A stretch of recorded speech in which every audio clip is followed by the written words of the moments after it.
Los alarmantes niveles de propagación y gravedad de la COVID-19 en marzo de 2020 fueron razones suficientes para que la Organización Mundial de la Salud considerara a la entonces nueva enfermedad como una pandemia.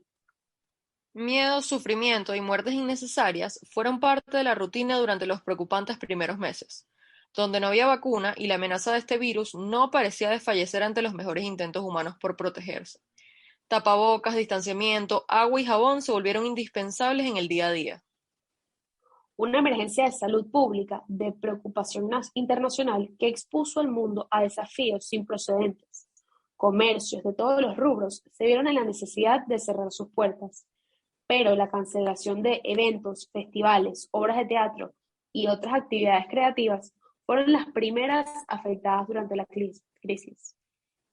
El día de hoy, en Conce de Comunicación, vamos a conversar acerca de los desafíos en el campo de las políticas culturales, en y pospandemia, cómo se vieron afectadas, qué están haciendo actualmente y cómo se pinta su futuro luego de atravesar una pandemia que intentó asfixiar a las industrias creativas.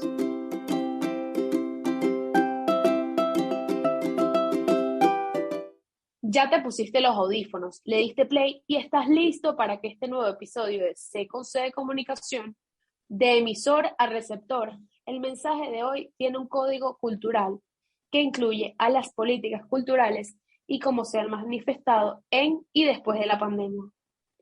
Ella es Sofía, yo soy Fabiola y el día de hoy te daremos un reportaje completo acerca de esta situación y el papel que han asumido durante todo este tiempo, pero para poder hablar con propiedad acerca de este tema es necesario definir ¿qué es una política cultural?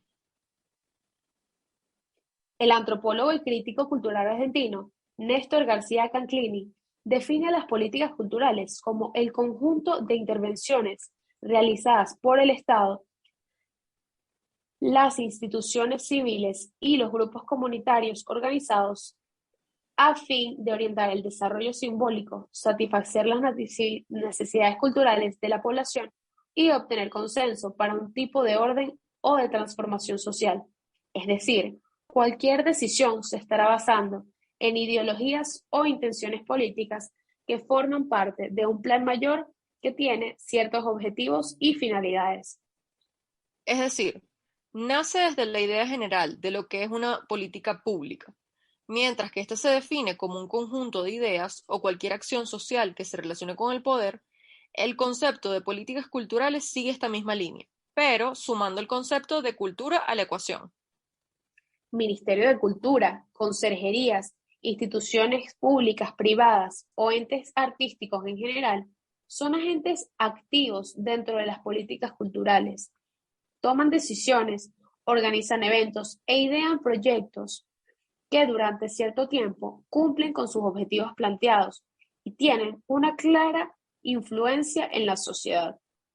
Eso es cierto, Sofía, pero no podemos ignorar que las políticas culturales son diseñadas por el Estado a partir de las que se creen que son las necesidades o deseos de la comunidad, en cuanto a la cultura en general.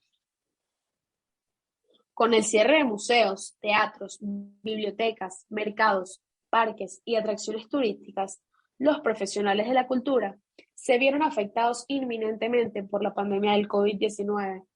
Los meses seguían pasando y la atención de los gobiernos estaba enfocada en la emergencia sanitaria, mientras que los trabajadores de este sector en particular seguían en las sombras.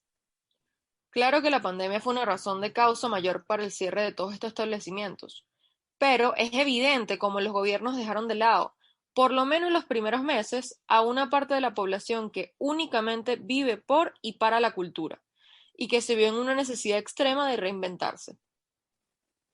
Así es, pues de acuerdo con la encuesta sobre el impacto de la COVID-19, en los museos iberoamericanos el 50% de las industrias creativas y culturales tuvo que ajustar sus actividades en respuesta a las medidas restrictivas, mientras que el 60% tuvo que despedir a una parte importante de su personal. Esta encuesta fue respondida por 434 instituciones de 18 países, una muestra más que suficiente para demostrar los efectos secundarios de la enfermedad. Según las ideas y recomendaciones del Banco Interamericano de Desarrollo, publicadas en el documento, la pandemia pone a prueba la economía creativa. Los desafíos de las industrias culturales y creativas se dividen en tres fases que, en Conce de Comunicación, vamos a explicar a detalle. Durante los primeros meses de pandemia, los principales problemas que enfrentaron estas industrias se consagran en la fase de emergencia, donde la inestabilidad de las condiciones de vida de los trabajadores del sector, la excesiva burocracia para obtener apoyo, las dificultades tecnológicas ante la necesidad de migrar al arte a lo digital y la relación con los otros sectores eran los principales problemas a nivel internacional para ese entonces. Estos causaron desempleo, cancelación de proyectos, el retiro de inversiones e incluso una profunda transformación del medio, que poco a poco se fue visualizando en medio de la adversidad. La fase de recuperación es el ejemplo de ello.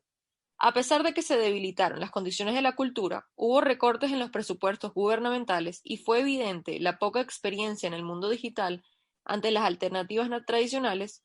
También se pudo notar la necesidad por actualizar las regulaciones jurídicas y fiscales para impulsar nuevos modelos de negocio. Indudablemente fueron meses difíciles para las industrias culturales y creativas, pero que terminaron siendo un impulso para el sector totalmente renovado del que gozamos ahora mismo. Sí, una industria que se reinventó, pero que según este documento tiene consecuencias a largo plazo, como lo son la pérdida del personal calificado y de los talentos jóvenes, y deterioro de la riqueza y diversidad de las expresiones creativas y culturales. Lamentablemente, eso es cierto, pero no podemos dejar pasar los nuevos modelos de negocio que nacieron tras sobrevivir estos tiempos de pandemia.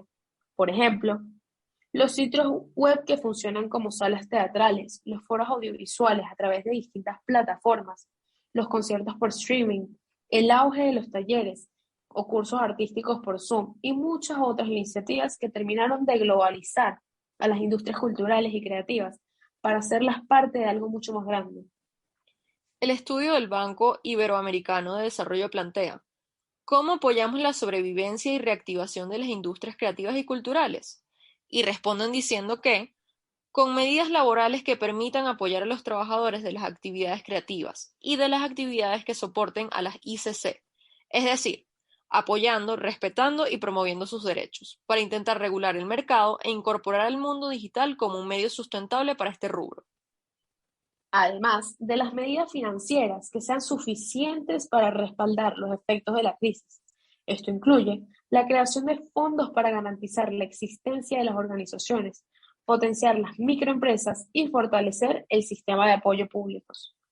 Claro, porque a pesar de las mejores intenciones de las personas que hacen vida y forman parte de las industrias culturales y creativas, el dinero es un factor casi indispensable para cualquier proyecto que subsista en el tiempo. Y, a pesar de los mejores esfuerzos por ser independiente, no se puede negar que las políticas culturales del Estado representan un gran apoyo para estas instituciones. En el caso específico de Venezuela, mucho antes de la pandemia, podíamos notar el deterioro de los espacios culturales que ofrece nuestro país, aunque todavía existen centros que hacen su mejor esfuerzo para no comprometer y servicio, su calidad de servicio y ser consideradas con la relevancia que merecen. Muchos de los espacios históricos han pasado a un segundo, tercero o incluso cuarto plano al de los ojos de los mandatarios y por lo tanto también de la población. La pandemia agravó mucho más esta situación.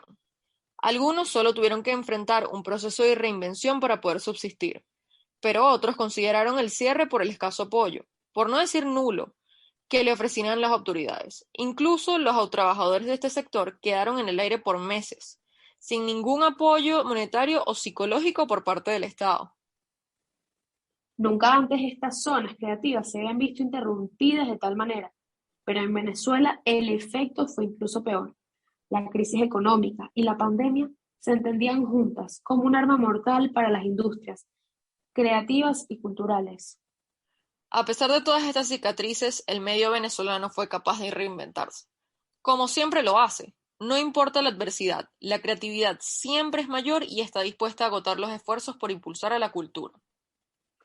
Claro, iniciativas aisladas por parte de ciertas alcaldías o entes privados fueron las que sostuvieron la cultura a flote durante la pandemia y las que han hecho posible que este ingreso a una nueva modalidad mucho más amable.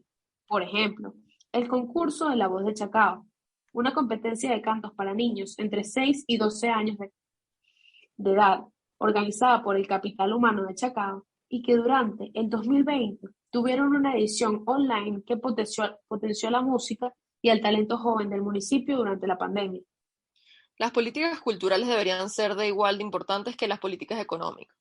Pues no estamos hablando únicamente del teatro, la música o la arquitectura, sino de miles de personas que hacen vida en este rubro y dependen económicamente de él.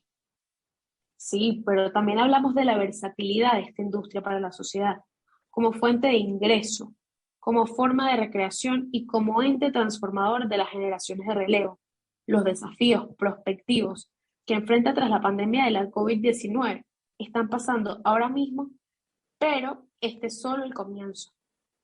El comienzo de un largo camino que hará que esta industria siga mutando y creando nuevos espacios para explorar todas las nuevas posibilidades que ahora conoce y que antes creía absurdas. Teatro sin un teatro, museos sin ir a los museos, o conciertos sin tener que salir de la casa, son algunas de las muchas transformaciones que se han incorporado en nuestras vidas tras la pandemia de la COVID-19. Es importante recordar que la creatividad siempre será la mejor manera de superar los retos, pero que los gobiernos del mundo tienen la obligación de potenciar esa creatividad. Solo así, las industrias culturales podrán ser en todo su esplendor el motor transformador de una sociedad.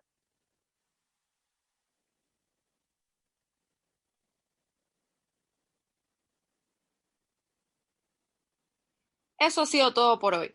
Muchas gracias por escuchar este reportaje acerca de los desafíos prospectivos en el campo de las políticas culturales en y post pandemia, que también incluyó una fructífera discusión acerca de los retos que enfrentan las industrias creativas en medio de la escasez de las políticas fructíferas. Ella fue Viola, yo soy Sofía y esto fue SEC de Comunicación. Gracias.